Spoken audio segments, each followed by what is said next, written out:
TNT breaking news. RSJ is back. Papalitan na nga ba si Bulbul?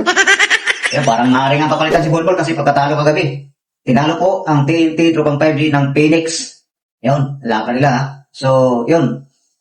Sa palagay ko, parang papalitan na si Bulbul ito kasi ang tamad po talaga depensa mga katropa. So, na-injury pa yung isang big man natin, si Roser, Ganuelas Roser. Yun, si Brandon Ganuelas Roser mga katropa. So, wala tayo. Talo tayo kagabi, sayang. So, pag-usapan natin yan ha. Kung talagang papalitan ni RSJ, si Monot Ball. Yan, pag-usapan natin, pagkatapos ito.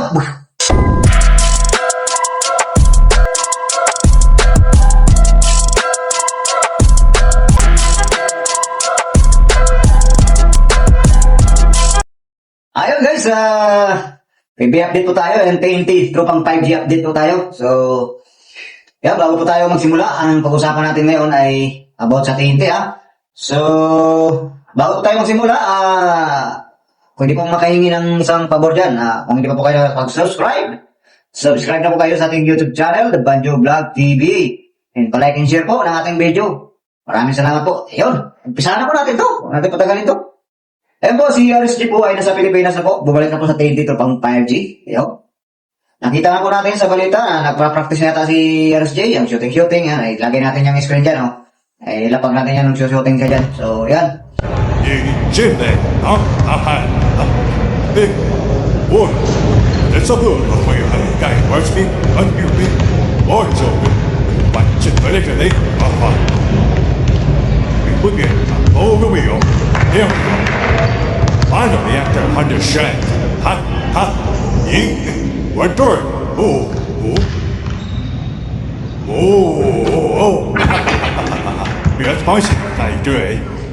So, marami maganda pa rin ang shooting niya, ni Black Mamba, RSJ. So, yun.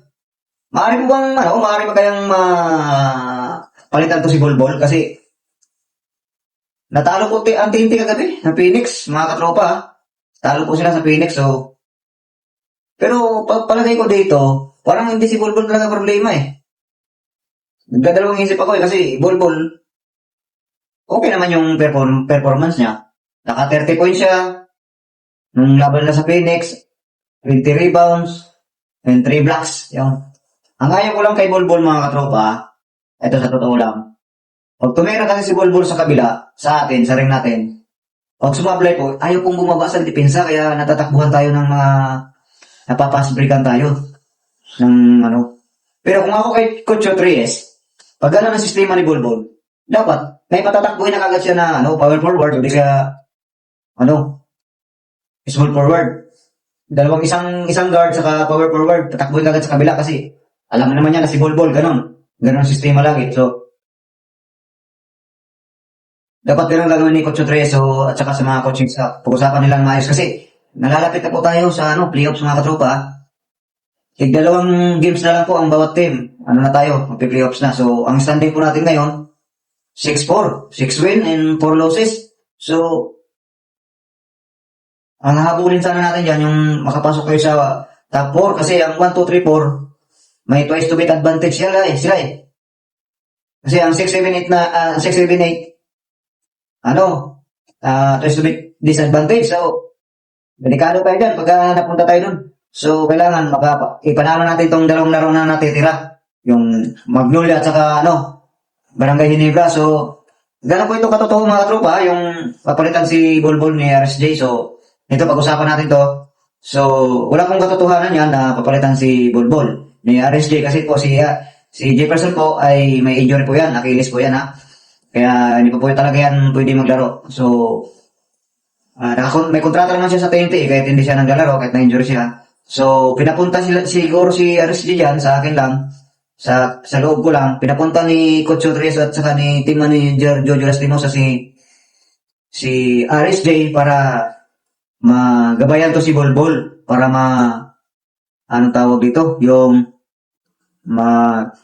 mapayuhan si Bulbul ni RSJ. Kasi alam naman natin si RSJ, all out po yan pagka naglaro po yan, pag nasa court. All around po yan si RSJ, sobrang energy yan. Hanggang sa matapos ang laro. So, ayan, nakikita nyo naman sa ilalapag natin mga picture nila dyan na parang kinausap ka ni RSJ, si Bolbol. One-on-one sila, kausap siguro, pinayuhan siguro ni RSJ si Bolbol. So, napapansin mo natin si Bolbol ngayon, parang namamasa na po talaga siya at saka parang may tiwala na siya sa mga locals ng TNT. So, kung napanood nyo ang laban ng TNT at sa laban nila sa Macau at saka sa Phoenix, yun, ang ganda ng laro nila. So, nasilat lang po talaga tayo ng Phoenix eh. Kasi yung mga locals natin, gumaganda na yung laro sa kalaban nila ang Phoenix. Tumatama na sila sa 3-point shot. Ayan, si Pugoy, si Octana, sino ko ba yung isa naka 3-point shot din? Ayan, basta lahat ng locals, gumaganda na ang laro eh. Laro na si Pugoy sa Octana, tumatama na sa 3. So, yan ang laro ng TNT eh. Ano set talaga sila, yan talaga weapon nila, yung 3-point shot outside. So, yung nga po, no, wala pong katotohanan na papalitan si Bolbol, ni RSJ. Yan, parang pinapayuhan lang po ni RSJ si Bolbol, mga katropa. So, oy, wag nyo naman ako i-bash. Baka ibabash nyo naman ako katulad nung nakarang kong video na ni-upload. Sabi ko nga sa inyo, bago kayo mag-comment dyan sa Facebook, panoorin nyo muna ang video bago kayo mag-ngawa-ngawa dyan. So, nakikita nyo naman yung mga screen natin dyan. Ako po, TNT Tropang 5G po ako. Hindi po ako haters ng TNT ha. So, bago po tayo mag-comment, panoorin nyo po ang video. So, yun lang guys, ang update natin. Kailangan manalo tayo sunod na laro. May 5, yan. Kalaban po natin ang Magnolia, Star Hatchet. Yan, 7:30 PM po yan. Second game po sila sa Antipolo, Arena Antipolo po yan. So, yan sana, nakabawi ng TNT dyan. Matalo nila ang Magnolia at saka yung huling laban nila sa Barangay Nibra para makuha nilang slot sa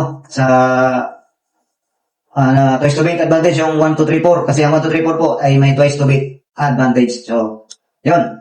Sana mapanalo nila yung dalawang games na yun. So, alam ko kaya nila yun. So, ano na tayo kay Bulbol? Tiwala na tayo kay Bulbol. Sigurado yan. Sana makalaro namin si Brandon Gan Willis Luzon nun. Pero sinabi naman ng announcer kagabi, pwede naman daw bumalik si Roser, kaso lang hindi na pinilit ni Coach Reyes kasi baka lumala lang.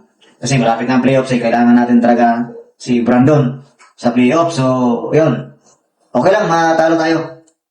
Okay lang yan kasi hindi pa na ang playoffs eh. So, yung po ng Barangay ni Brandy po ay, at sa camera ko, grabe, tambako lang, kangkong, hinibra. So, ganyan talaga ang basketball eh. May matalo, may manalo. So, yun lang po. At maraming salamat sa inyong panonood. Guys, palike and share lang po ng ating video for today. So, at saka, yun nga po. Inaulit ko po, kung hindi po nakapag-subscribe, mag-subscribe na po kayo.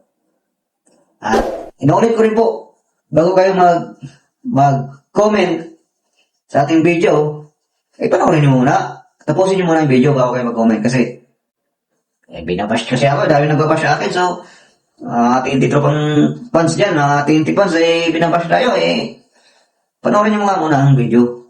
Yan. Yan na po, at maraming salamat. Mag-ingat po tayong lahat. God bless all. Bye-bye.